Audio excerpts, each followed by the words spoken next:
Assalamualaikum warahmatullahi wabarakatuh.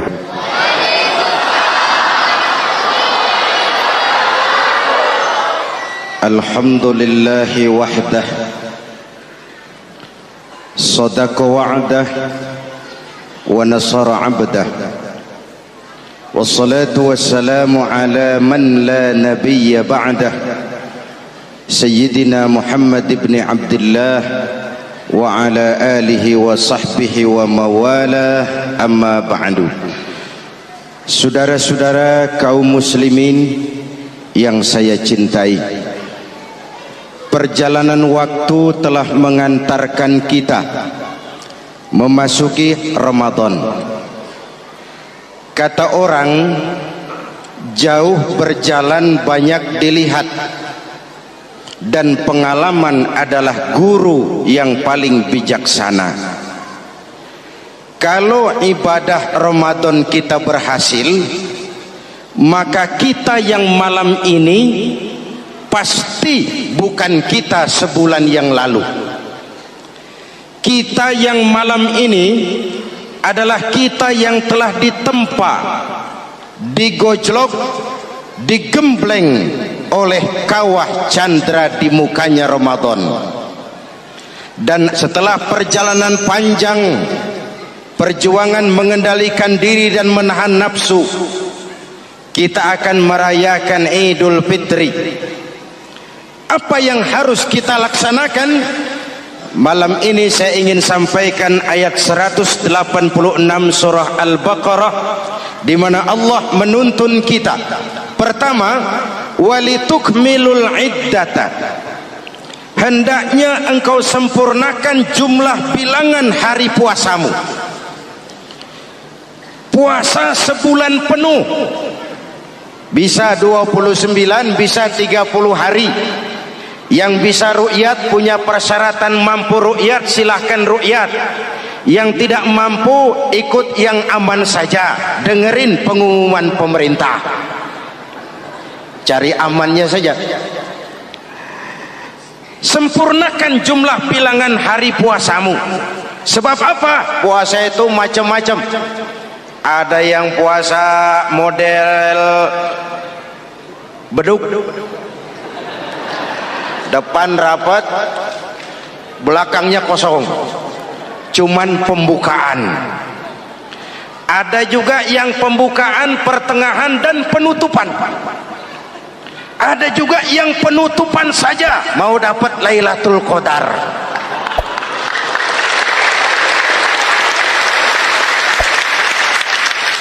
Allah berpesan, walitukmilul iddata, sempurnakan jumlah bilangan hari puasamu. Puasa itu sebulan penuh.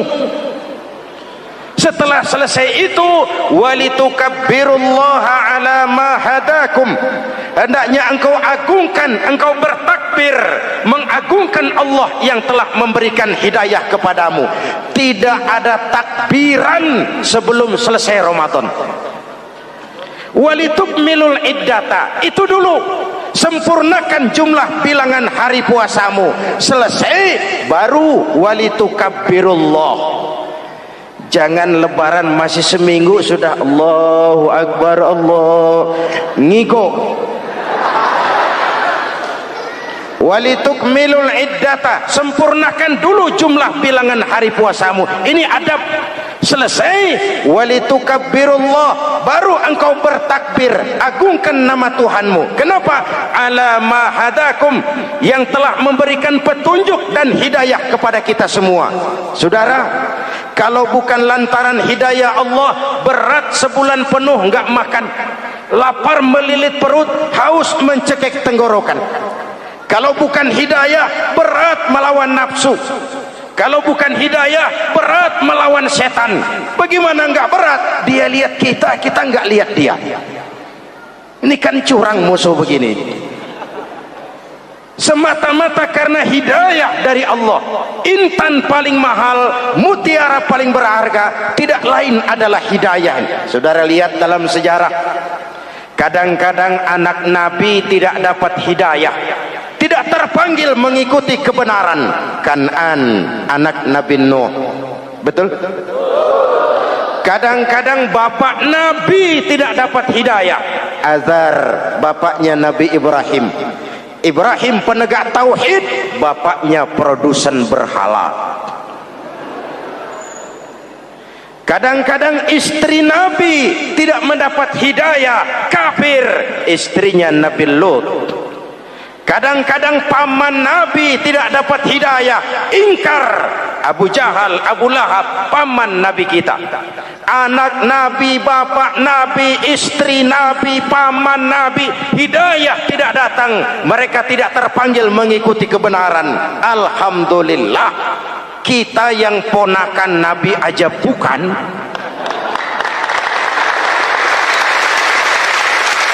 kita diberikan hidayah. Dengan bekal hidayah itulah kita masuki nuansa Ramadan, berjuang melawan nafsu, membina takwa, melatih ridha, dengan lapar melilit perut, dengan haus mencekik tenggorokan. Allahumma lakasumtu, Tuhan, untuk Engkau saya laksanakan ibadah ini. Oleh karena itu, jaga hidayah ini baik-baik, karena dia merupakan intan paling mahal, mutiara paling berharga dalam kehidupan kita. Diberikan kita kedudukan yang tinggi, alhamdulillah. Diberikan kita harta yang banyak, alhamdulillah. Tapi itu semua belum ada artinya ketimbang yang bernama hidayah. Maka hidayah inilah yang harus kita jaga baik-baik. Hidayah inilah yang harus kita pelihara. Kita bertakbir kepada Allah, mengagungkan nama Allah yang telah memberikan hidayah kepada kita. Kalau tidak lantaran hidayah, berat melaksanakan ibadah puasa sebulan suntuk. Dengan ibadah Ramadan, kita melakukan pemutihan vertikal. Orang yang keluar dari Ramadan dengan ibadah benar seperti bayi baru dilahirkan oleh ibunya, tidak punya dosa kepada Allah. Idul Fitri, kembali kepada fitrah. Tapi kan kita tidak cuma punya dosa vertikal, kita juga punya dosa horizontal. Kita tidak cuma berdosa kepada Allah, kita juga sering salah kepada sesama manusia. Betul? Inilah momen lebaran itu. Dosa kepada Allah, taubat langsung kepadanya, sonder calok. Dosa kepada sesama manusia, saling memaafkan. Sebab apa? Satu hadis meriwayatkan, selesai sholat id, sahabat mendengar Rasul mengucapkan amin sampai 3 kali. Amin, amin, amin. Heran sahabat, gak ada angin, gak ada hujan, amin 3 kali ya Rasul, ada apa? Kamu gak tahu? Gak tahu. Barusan selesai sholat, malaikat Jibril turun. Lalu, Muhammad, saya mau berdoa kepada Allah, mau kamu aminkan? Silakan Jibril, berdoalah, saya akan mengaminkan. Jibril berdoa, Rasulullah amin. Doanya 3 macam permohonan, Nabi 3 kali mengucapkan amin. Kalau malaikat Jibril yang doa, Nabi yang mengaminkan. Kalau bahasa Inggris, ilokan. Ilokan nih doa meleset. Apa iya? Ma iya? Apa doanya? Pertama, ya Allah, hari ini 1 Syawal, doa malaikat Jibril, saya mohon kepadamu, jangan engkau terima puasa dan ibadahnya anak yang durhaka kepada ibu bapaknya. Rasulullah mengucapkan amin. Jelas? Belum tentu memang setiap kita orang tua, tapi pasti setiap kita anak. Jikalau anak punya ibu dan bapak, seorang anak yang puasa Ramadan, tarawih malam hari, bayar zakat, tadarus Al-Quran, jikalau sudah durhaka kepada kedua orang tuanya, didoakan oleh malaikat Jibril, diaminkan oleh Nabi supaya puasa dan ibadahnya tidak diterima. Na'udzu. Maka selesai sholat Idul Fitri, tugas yang paling utama minta ridho ibu dan bapak. Satu. Yang kedua, ya Allah, hari ini 1 Syawal, saya mohon kepadamu, jangan engkau terima puasa dan ibadahnya istri yang durhaka kepada suaminya. Rasulullah mengucapkan amin. Jangan engkau terima puasa dan ibadahnya istri yang durhaka kepada suaminya.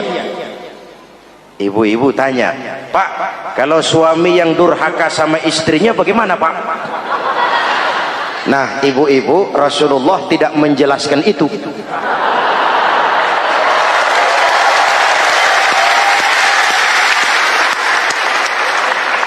Ya bukannya mau menang sendiri, memang hadisnya nggak sampai ke situ. Cuma nanti di akhirat yang akan disidang habis-habisan, dimintai pertanggungan jawab tentang rumah tangganya adalah suami, bukan istri. Nah, istri itu swarga manut, neraka katut.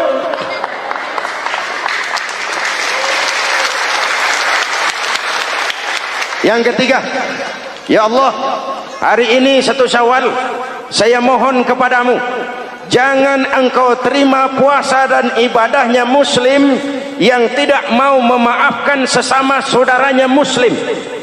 Memberi maaf lebih berat daripada minta maaf, tapi memberi maaf lebih mulia daripada meminta maaf.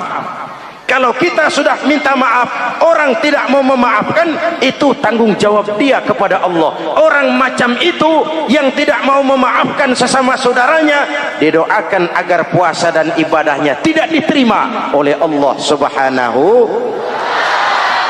Riwayat lain menceritakan, satu hari Nabi lagi kumpul dengan sahabat. Nabi tanya, saudara-saudara, atadruna manil muflis? Tahu nggak kamu siapa orang yang bangkrut, orang yang sial, orang yang celaka? Siapa? Macam-macam jawaban sahabat. Ada yang bilang, al-muflisu fina man la dirham lahu wala mata'. Menurut pendapat kami, orang yang sial, yang bangkrut, yang kagak punya duit. Apalagi mau lebaran kayak begini. Bangkrut bener, Bang. Kadang-kadang yang habis belanja pulang bukan langsung ke rumahnya, ngeneng-ngeneng di depan tetangganya, manas-manasin orang. Hadirin yang saya hormati, semua diukur dengan kacamata materi. Apa jawab Nabi? Bukan. Orang bangkrut bukan yang nggak punya duit. Orang bangkrut itu orang yang nanti di hari kiamat datang menghadap Allah dengan membawa pahala solat, pahala zakat, pahala puasa, karena di dunia rajin ibadah. Cuman sayang, di sisi lain dia datang bawa dosa karena pernah nyaci maki orang, pernah fitnah orang, pernah makan harta orang dengan cara yang zalim, pernah mengalirkan darah orang dengan cara yang tidak benar. Enak dia setor, Tuhan lapor, ini pahala sholat saya, ini pahala puasa saya, ini pahala zakat saya mau ke surga. Datang orang, ntar dulu Tuhan, sabar. Ini orang memang di dunia rajin puasa, tapi saya pernah dicaci maki, lidahnya kotor, omongannya tajam, hancur hati saya oleh ucapannya. Panggil, sini Mas. Benar ini orang pernah kamu caci maki, kamu lontarkan kata-kata pedih dan kotor, kasar. Iya, siniin pahala sholatmu, kasihin orang yang kau caci maki, kasihin.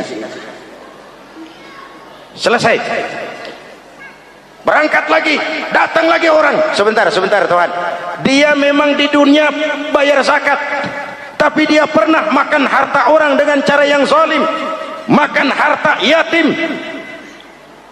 Jadi pengurus yatimnya lapar, pengurusnya yang pada kenyang.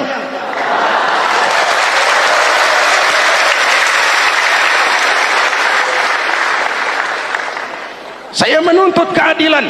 Benar. Siniin pahala zakatmu, kasih orang yang kau makan hartanya.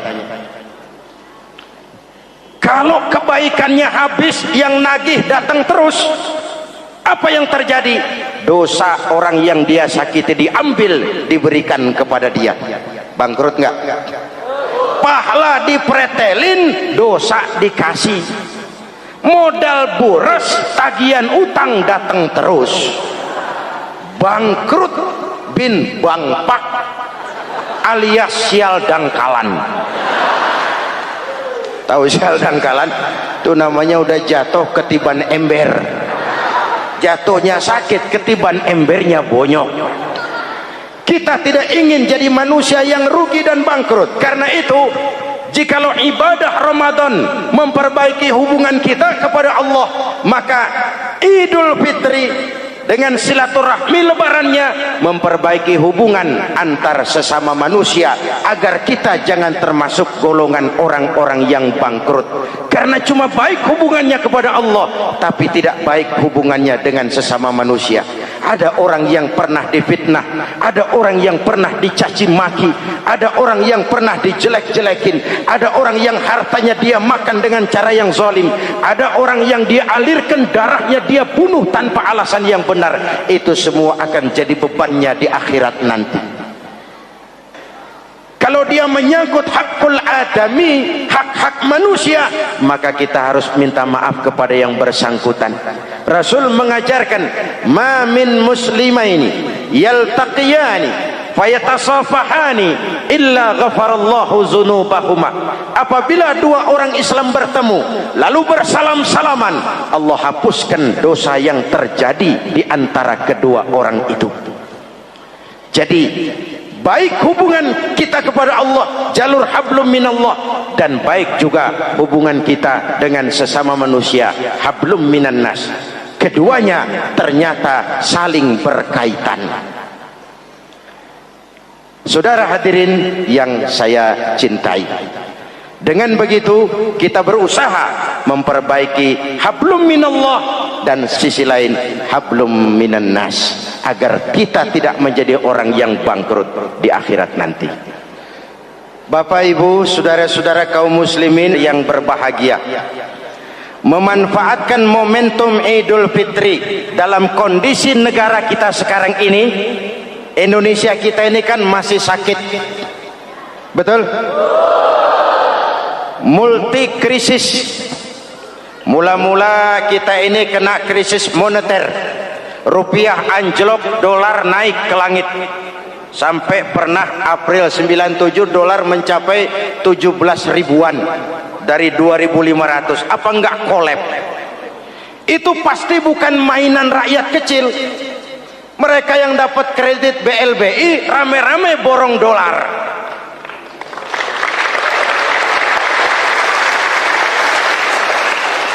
Kita mah bocah kampung boro-boro borong dolar, ngeliat juga tumben.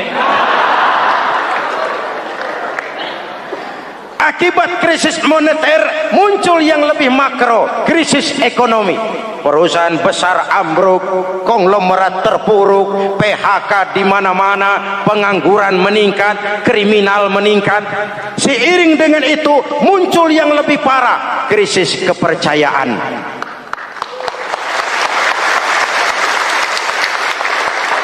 Benih-benih perpecahan bertebaran di mana-mana.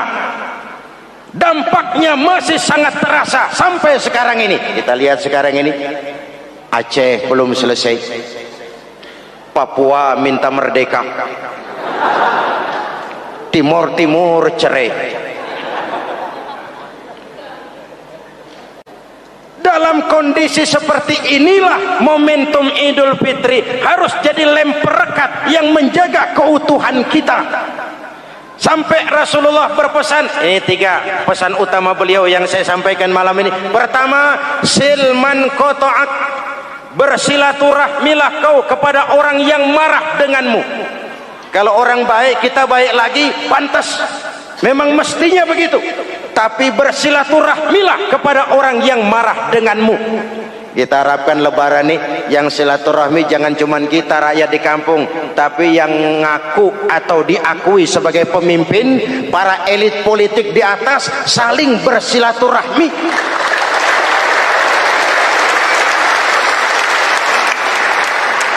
Kalau mereka rukun di atas, kita di bawah ngelihatnya enak. Betul? Tidak ada orang akan di atas kalau tidak disokong dari bawah. Kita ini seperti rumah, walaupun genteng di atas, nggak boleh genteng ngomong seenaknya. Genteng ngomong sama tiang, saudara tiang, kamu enak, saya setengah mati. Hujan kehujanan, panas kepanasan. Kadang-kadang anak-anak nakal saya disambitin. Kata genteng. Yang jadi tiang ngomong, teng. Kata tiang, ngomong jangan sembarangan, teng. Kamu kira kamu bisa nongkrong di atas, itu gara-gara siapa, teng? Kan saya sokong dari bawah, kata tiang. Kalau saya miring, kamu ambruk, teng. Kamu jadi pejabat tinggi, kamu jadi anggota DPR, kamu jadi anggota MPR, kami rakyat yang angkat.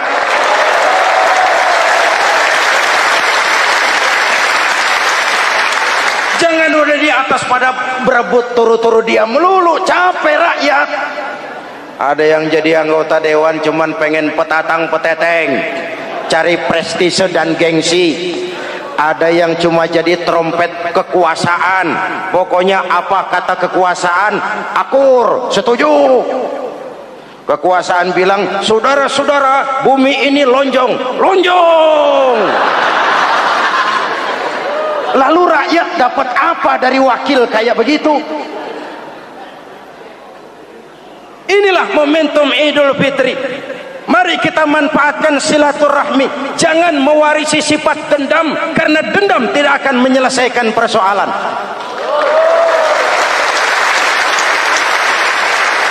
Ini ada warisan sejarah yang nggak sehat. Di zaman Bung Karno, sampai Bung Karno jadi presiden seumur hidup, Bung Karno dikenal sebagai tokoh revolusioner. Nggak sepaham sama Bung Karno, cepat-cepat dianggap ini kontra revolusi. PKI berontak, Bung Karno jatuh, muncul orde baru. Bung Karno disebut orde lama. Yang nggak cocok sama orde baru, wah itu orang orde lama. Lalu reformasi, orde baru lengser, jadi lagi alat yang nggak cocok sama golongannya, wah itu orang orde baru. Kapan selesai urusan? Kalau kita terjebak dengan budaya dendam, naik ini babat itu, naik itu sikat ini, kapan mau selesai? Rasulullah lahir di Mekah, perjuangannya dihambat, dicaci maki, dilontari kotoran onta, sahabatnya dibantai, diancam mau dibunuh, hijrah ke Madinah. Setelah di Madinah jadi besar, tentaranya kuat, pengikutnya banyak, pasukannya hebat. Satu saat beliau masuk kembali ke kota Mekah dengan kekuatan full, tentara yang gagah, Quraisy pucar kacir.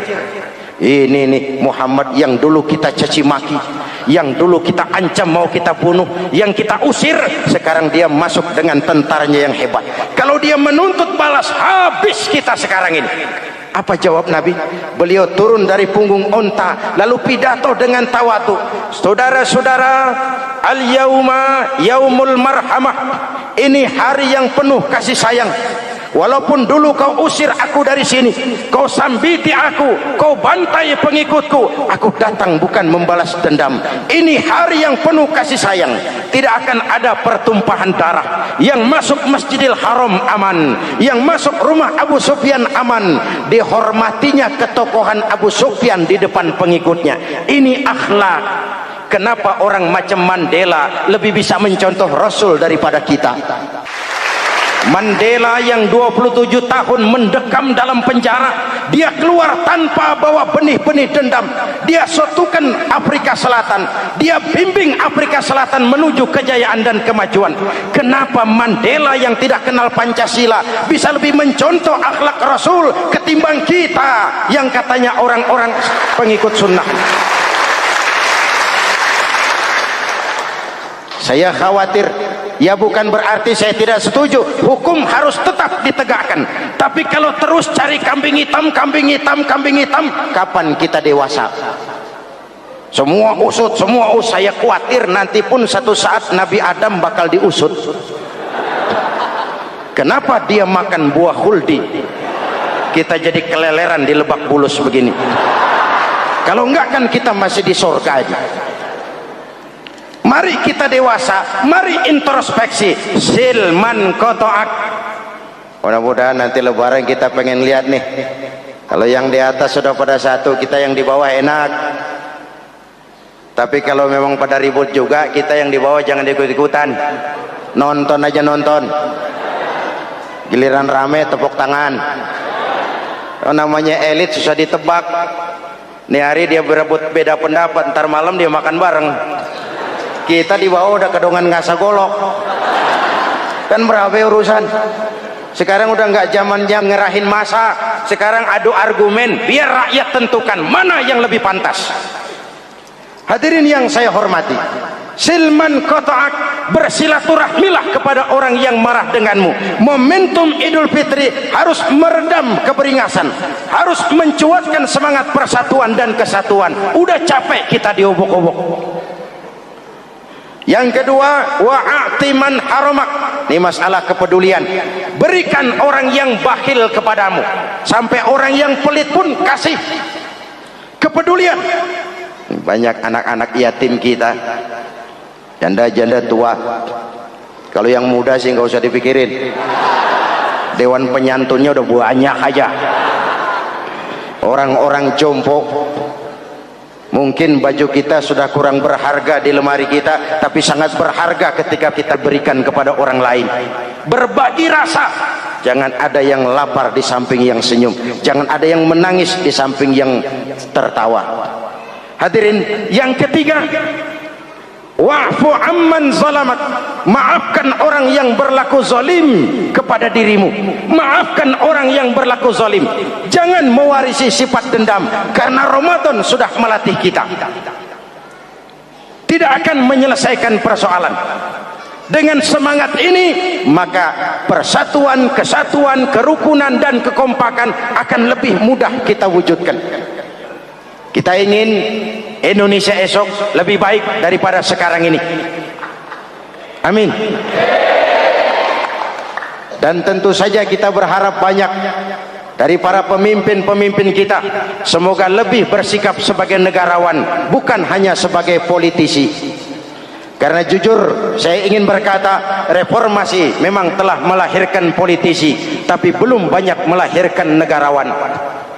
Negarawan adalah orang yang ngayomi seluruh rakyat. Sekarang rakyat cuma di atas namakan, biar banyak banget. Kalau tidak mendukung dia, dianggap bukan rakyat.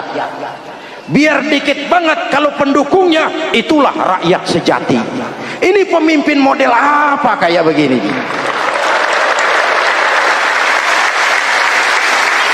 Ini kan mengkamuflase rakyat namanya.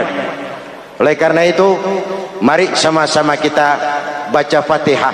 Kita niat, mudah-mudahan suasana sesudah Ramadan benar-benar kondusif, agar kita bangsa ini bisa keluar dari kesulitan besar yang kita hadapi sekarang ini. Para pemimpin kita semakin kompak dan bersatu, rakyat juga semakin terayomi. Ala hadhihi niyyah wa ila hadratin nabi. Al-Fatihah. Bismillahirrahmanirrahim. Alhamdulillah rabbil alamin, arrahmanir rahim, maliki yaumiddin. Iyyaka na'budu wa iyyaka nasta'in. Ihdinas siratal mustaqim, siratal ladzina an'amta 'alaihim ghairil maghdubi 'alaihim waladdallin. Amin. Bismillahirrahmanirrahim. Amin. Alhamdulillah rabbil alamin. Allahumma salli ala sayyidina Muhammadin wa ala alihi wa sahbihi ajma'in. Rabbana taqabbal minna salatana wa siyamana wa qiyamana wa takhassu'ana wa ta'abbudana wa tammim taksirana ya arhamar rahimin. Allahumma ij'alna minas su'ada'il maqbulin wa la taj'alna minal ashqiya'il mardudin. Allahumma a'izzal islam wal muslimin wansur man nasara ad-din wakhzul man khazalal muslimin. Allahumma afdalu ma qultuhu ana wan nabiyyuna min qabli. La ilaha illallah. La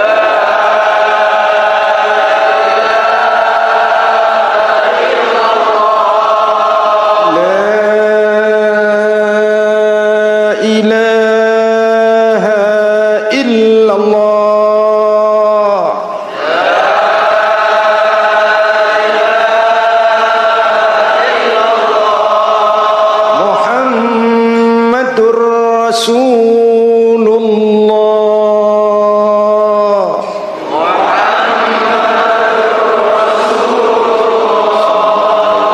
Kalimatu haqqin 'alaiha nahya wa 'alaiha namut wa 'alaiha nub'asu insyaallah minal aminin birahmatika ya arhamar rahimin. Usikum wa nafsi bitaqwallah. Wassalamu alaikum warahmatullahi wabarakatuh.